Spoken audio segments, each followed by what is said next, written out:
Welcome to Hauntings at Dusk, true ghost stories and fiction UK with me, author Tina Vantyler.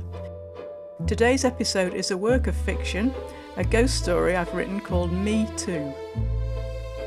After seeing his double 3 times, Henry turns to a psychologist for answers. Is it all in his mind, or is something stranger at work? If you met your double, James, what would you do?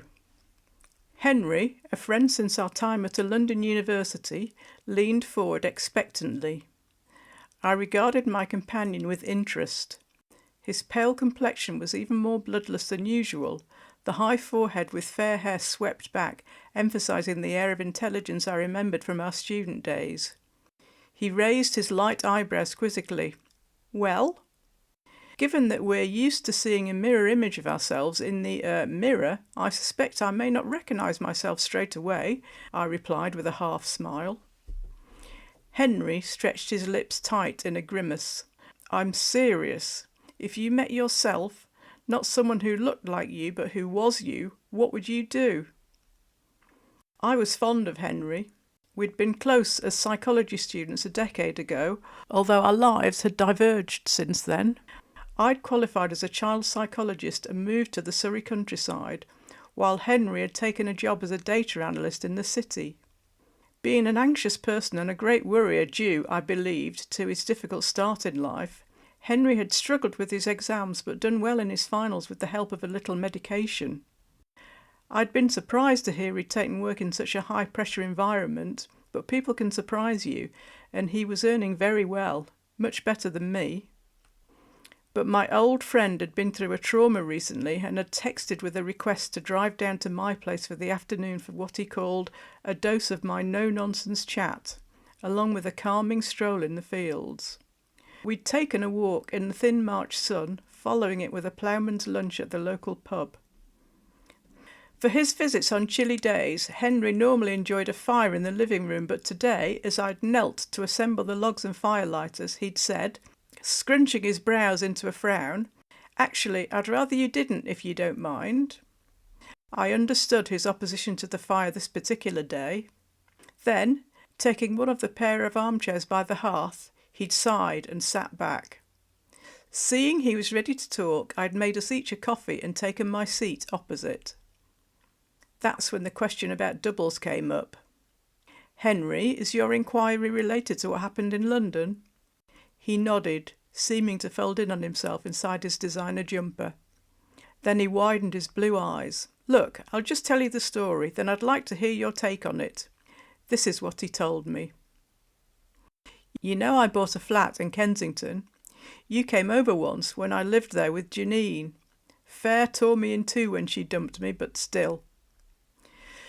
It's the top floor of a house off the King's Road, 2 bedrooms, huge kitchen, a conversion. You and I haven't seen each other for a couple of years, James, and, about 6 months ago, at my sister Sadie's son's 5th birthday party, I stupidly leapt onto the bouncy castle with him. Jumping up and down, little Josh and I smashed heads, and there was so much blood I thought I'd killed him. Turns out the blood was coming from me, and Sadie took me to A&E to get stitched up. I've got a long scar here, on my temple. That was a Friday. I felt woozy for a couple of days, mild concussion, the doctor said. I slept a lot but felt okay by the Sunday. That's when things began to get weird. I had an urge for a good hot shower, my first since the accident, so into the bathroom I went. Head back with my eyes shut, relishing the water flowing over my face and shoulders, I soaped my chest and arms, then reached for the shampoo. Rubbing both hands in my hair, suddenly I was aware that my chest was being soaped again, with firm strokes from strong fingers. My eyes sprang open. There were 2 hands rubbing me down. Even through the running water and soap bubbles, I could see they were my own hands. Dropping my actual hands from my hair in shock, I instinctively went to grab the fingers moving on my chest, but they simply weren't there anymore. Too shocked to cry out or even turn off the shower, I stumbled out naked, then ran out of the bathroom into the hall. There had to be someone there. Wildly, I rushed into each of the bedrooms, looking under the beds and inside wardrobes. Nothing. The lounge and kitchen were equally empty. Being a bit paranoid, as you know, I always lock the main door with a key when I'm at home and shoot the bolt at the top. Panting now, I could see the bolt was fully drawn and, trying the door, that was still locked. Shivering, I grabbed my robe from the bedroom door and collapsed onto the bed to think. I stretched out my hands in front of me. There's that saying, I know X like the back of my hand, yet most people probably haven't spent much time gazing at theirs. Well, I have. You know I play piano. My music teacher used to say I had pianist hands, long, nimble fingers and a wide span, even as a youngster. Hours, days, years toiling at the keyboard. So I do know my own hands thoroughly, and I couldn't fool myself. There had been no intruder. My own hands had been in two places at once, in my hair and on my chest. Except that was impossible. What had I noticed beyond the hands? I tried to remember.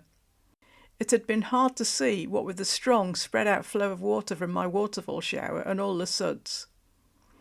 The hands seemed to be attached to wrists and forearms, as they would be if I was actually washing myself. No, I shook my head. This was madness. I was simply disorientated after my accident. Laughing at my foolishness, I dressed and went to the supermarket. About 3 months later, I had a date in town in the afternoon and was walking towards my car, which was parked a street away. Being a bank holiday, the roads were quiet and, unusually, my white Audi was the only vehicle on that stretch of road. Ahead of me by 20 yards strode a male figure. Tall, with a lilting walk, he had short fair hair, wore a smart camel coat and was swinging a set of car keys. I could hear them jingling in his hand. That coat looks good on him, I thought. Very like mine at home. To my surprise, the man stopped in front of my car and, as he dug the key into the lock and I saw his profile, I realised I was looking at myself. "Hey!" I called, sprinting towards the figure as it opened the car door, climbed in and slammed the door shut with a bang. Drawing level with the car, my heart thudding in my chest, I placed my hands on the driver's seat window and bent to look in. It was, of course, empty. I had a strong physical reaction to this and felt like throwing up. I don't know what that was about, but I couldn't bring myself to get into the car, so I caught the bus instead. By now, I was starting to seriously question my sanity. The event put me right off my Audi. I got rid of it and bought a red MG. I came over in it today. It's parked outside your front garden. Then came the business you know about, which happened a fortnight ago. It had been a tough week at work and I wanted a quiet Friday night at home, alone, in front of the TV with a couple of beers and a takeaway curry. I hadn't seen me in any form for a while and had put the episodes down to the after effects of my head knock. It must have been 1 a.m. when I climbed into bed, left my phone charging on the floor and switched off my bedside lamp. The bed was warm and cosy and I drifted off to sleep. Then suddenly I was awake, feeling as shocked as I would if someone had thrown a bucket of ice water in my face. I was in bed, but something was badly wrong. I lay on my back, head sunk into the pillow, hands clutching the quilt at my throat. Thanks to my blackout blinds, the darkness of the room, so comforting hours earlier, now served as cover for something I could sense absolutely should not be there, but was nevertheless. A chill seeped into my exposed cheeks, nose and forehead, and I shuddered beneath the bedding. I strained my ears. Silence. Should I get up? Could I get up? After a minute or two, nothing had happened, but, rather than switch on the bedside lamp, I stretched a hand down to my phone on the floor. It was just out of reach. Leaning the upper half of my body out of bed, I went to grab it with my right hand and the phone sprang to life, the large numbers of the clock showing 3:34 a.m. The light from the screen illuminated the area immediately around it, and I saw there was something dark in the shadows under the bed. Long as the bed, almost. Bulky. A figure. I screamed, the shrill sound from my throat frightening me, and I dropped the phone, which landed with a plop on the carpet. Within seconds the display died and the room was in darkness once again. I didn't dare reach for the phone. Instead, I fell back against the pillow, my eyes staring into the blackness, every muscle as taut as piano wire, my teeth clenched together in fear. From directly beneath me came a series of soft sounds. The space is shallow under a bed, necessitating the coordination of feet, shoulders and buttocks to slide a body out if one was under there. 1, 2, 3. 1, 2, 3. 1, 2, 3. The sounds came closer and closer to the edge of the bed, the right side where I lay. Frozen to the spot with terror, I understood that the figure had wriggled out and was now standing up. Steady breathing revealed it was bent over me. Somehow my arm shot out and switched on the lamp. There, in the pool of light, stood me. As the figure and I stared at each other, I saw this was a different version of me. Me too wore a zipped-up grey hoodie with a rip in the shoulder, its fair hair in the shaved-up-the-back and side skunk style I associated with builders. A butterfly tattoo spread across its throat like a parody of a bow tie. Although Me Too's face was expressionless, it grasped my quilt, yanked it off, then took my arm and hauled me to my feet. Too shocked and surprised to do anything other than follow its directions, when it picked up my clothes from a chair, flung them at me and pushed me urgently towards the bedroom door, I took the garments but don't remember how I got into the hall. Dressing quickly, I snatched up my car and door keys, although I didn't bother to lock my front door, and ran outside to the MG. Then I drove around the silent streets in a daze while whatever was about to happen came to pass. The rest you know, James. A fire started in my bedroom. The police couldn't work out how, and my bedroom door was jammed closed. They tell me I'd have suffocated or been burnt alive if I'd been in there. I'm staying with Sadie, but I won't go back to my flat, even when the fire damage has been rectified.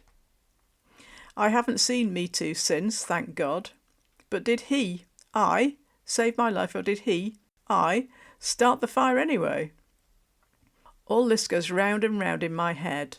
I can't sleep, I'm off work, and I haven't told this to anybody, although Sadie can see I'm in a right old state and doesn't know what to do with me. So I thought I'd come to you, Dr. Smith, with your training in psychotherapeutic theory and treatment methods, and you're an old friend who's always been loyal and straight-talking. What do you think about me and about doubles? Henry had spoken without pause for an hour, and my concerns for his mental health were great by the time he'd reached the end of his tale.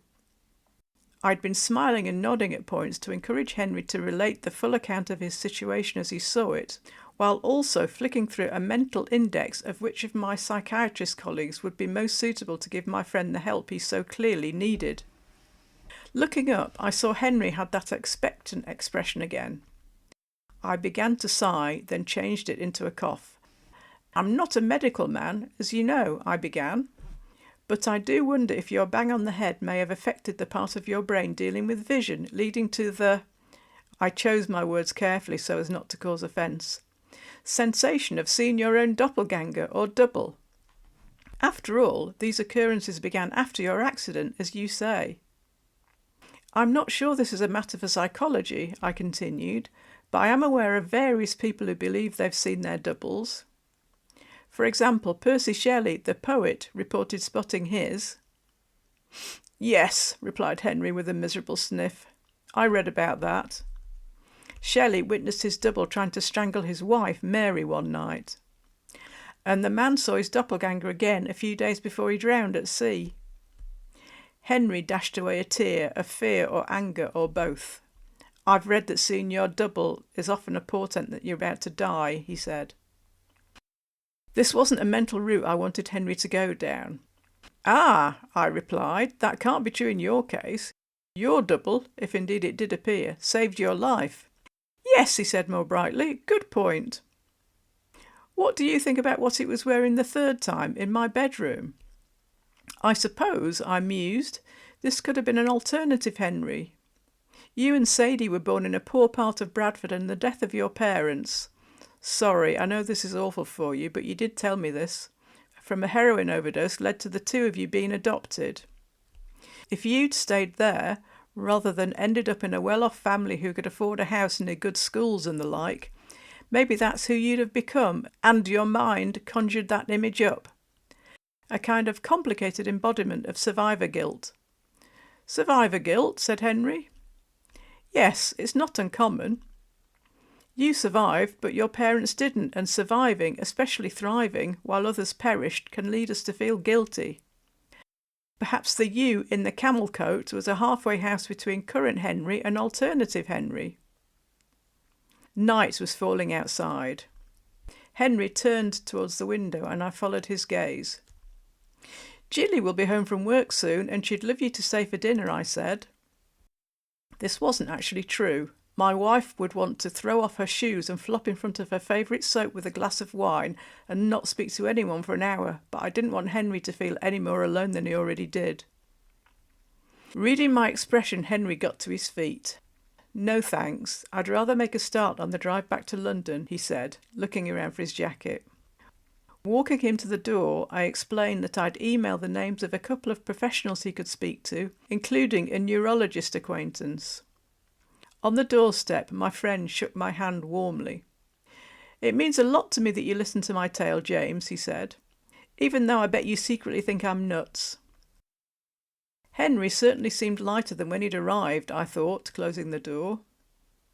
Returning to the lounge, I watched out of the window as Henry climbed into his sports car, gave me one last wave over his shoulder and drove off down the lane. Smiling to myself, I turned to go into the kitchen. Then I stopped short and gasped. There, in the chair he'd just vacated, sat Henry, grinning and tugging at the zip of his grey hoodie, the tattooed butterfly's body bulging on his Adam's apple.